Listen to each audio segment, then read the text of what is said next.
سچ کے ساتھی بنو، سچ کے ساتھی بنو، سچ کے ساتھی بنو۔ ٹیکس دینا پڑے دو، دینو، تم پہ خرچ ہوتا ہے۔ ایک طرف 4 پیسے ہیں، ایک طرف سچ ہے، کہ مسلمان سچ بولتا ہے، جھوٹ نہیں بولتا۔ ایک دفعہ سہارنپور میں جھگڑا ہو گیا، ایک جگہ تھی ہندوؤں کی، مسلمانوں نے قبضہ کیا ہوا تھا،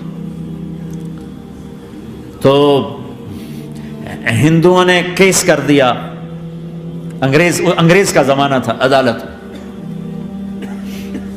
وہ مسجد بنانا چاہتے تھے، ہندو مندر بنانا چاہتے تھے،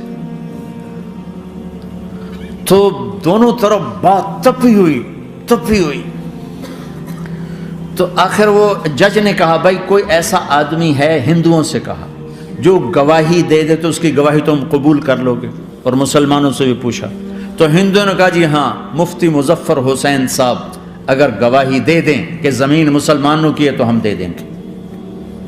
تو مسلمان بڑے خوش ہو گئے، مفتی مظفر تو آخر مسلمان ہے تو ہمارے حق میں گواہی دے گا، تھا ان کا قبضہ ناجائز۔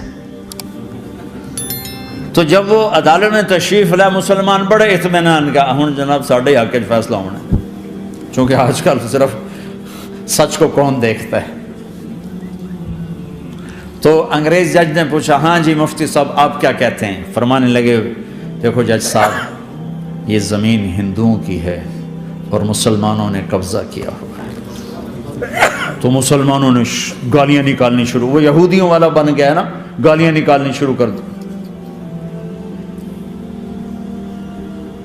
تو انگریز جج نے کہا آج مسلمان ہار گئے اور اسلام جیت گیا، آج مسلمان ہار گئے اور اسلام جیت گیا۔ اپنی ہار مان کے اسلام کو جتاتا، سچ بول کے اسلام کو جتاتا، جھوٹ کے ساتھی نہ بنو، سچ کے ساتھی بنو، جھوٹ کے کاغذ بنا کر کوئی بینیفٹ حاصل نہ کرو۔ میں نیوزی لینڈ گیا، میں حیران ہو گیا، 1 ہفتہ میں رہا، ڈپریشن کا شکار رہا کہ مجھے بتایا گیا کہ پورے نیوزی لینڈ میں ایک آدمی جھوٹ نہیں بولتا سوائے پاکستانیوں کے، بنگالیوں کے اور انڈین۔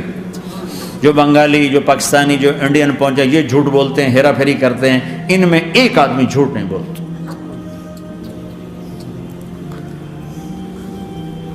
سچ تو ایک عالمی صفت ہے، جو اللہ کو نہیں مانتا وہ بھی کہتا ہے سچ بہت اعلیٰ چیز، اور تمہیں تو تمہارا نبی کہہ رہا ہے الصدق ینجی والکذب یہلک، سچ نجات دیتا ہے، جھوٹ ہلاک کرتا ہے۔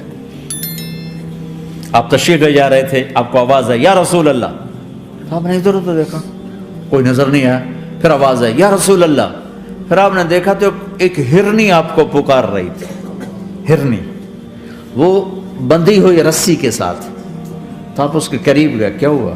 کہ آپ کا ساتھی مجھے پکڑ کے لایا ہے، میرے چھوٹے چھوٹے بچے ہیں، بھوک سے وہ تڑپ رہے ہوں گے، آپ مجھے چھوڑ دیں، میں ان کو دودھ پلا کے واپس آ جاتا۔ اب وہ پرائی چیز ہے، تو آپ نے کہا اگر تو واپس نہ آئی تو پھر، کہ اگر میں واپس نہ آئی تو اللہ مجھے آگ میں ڈال دے، جہنم۔ تو آپ نے اس کی رسی کھول دی اور خود وہیں بیٹھ گئے، وہ دوڑتے دوڑتے پہاڑوں میں غائب ہو گئے اور آپ وہیں بیٹھے رہے۔ کچھ دیر کے بعد آپ نے دیکھا وہ پہاڑ سے اتر کر آ رہی تھی، کہ یا رسول اللہ میں حاضر ہو گئی۔ تو آپ نے اس کو رسی سے باندھ کے وہیں کھڑا کر دیا اور خود وہیں بیٹھ گئے۔ تھوڑی دیر ہوئی تو وہ آ گئے شکاری جو نے شکار کیا تھا، تو آپ نے کہا، ان کا نام کوئی نہیں موجود، تو آپ نے کہا میرے بھائی میری ایک درخواست ہے، آپ پوری کریں گے؟ کہ یا رسول اللہ کیوں نہیں، کہ یہ ہرنی مجھے ہدیہ کر دو۔ کہ یا رسول اللہ سب کچھ آپ کا ہے، کہ بس مجھے ہرنی چاہیے، کہ آپ لے لیں۔ تو آپ نے اس کی رسی کھولی، کہ جا بیٹی اپنے بچوں کے پاس موج کر، سچ نجات دیتا ہے، جھوٹ ہلاک کرتا ہے۔ تو اس نے یوں آپ کے سامنے سر جھکایا شکریہ کا، اور 4 قدم دوڑی، پھر پیچھے مڑی، پھر آپ کو دیکھا، پھر یوں سر جھکایا، پھر آگے گئی، پھر تھوڑی دور گئی، پھر اس یوں پیچھے مڑی، پھر آپ کو دیکھا، پھر یوں سر جھکایا، پھر جہاں تک وہ نظروں سے اوجھل نہیں ہوئی وہ آپ کو مڑ مڑ کے یوں سلام کرتی گئی۔ سچ تو ایک ہرنی کو نجات دے گیا، تمہیں نہیں دیکھا۔ تمہیں کس پاگل نے کہا جھوٹ بول کے پیسہ بچاؤ، جھوٹ بول کے کاغذ بناؤ، دھوکے دے کے پیپر بناؤ؟ اللہ کے واسطے اس اس حقارت والی سوچ سے نکلو، انسانیت پر داغ نہ بنو،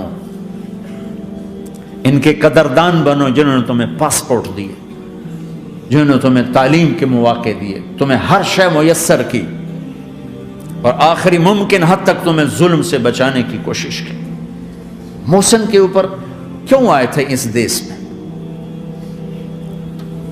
آئے ہو تو پھر دھوکے سے بچو، جھوٹ، مسلمان کہیں بھی ہو دھوکے سے بچتا ہے۔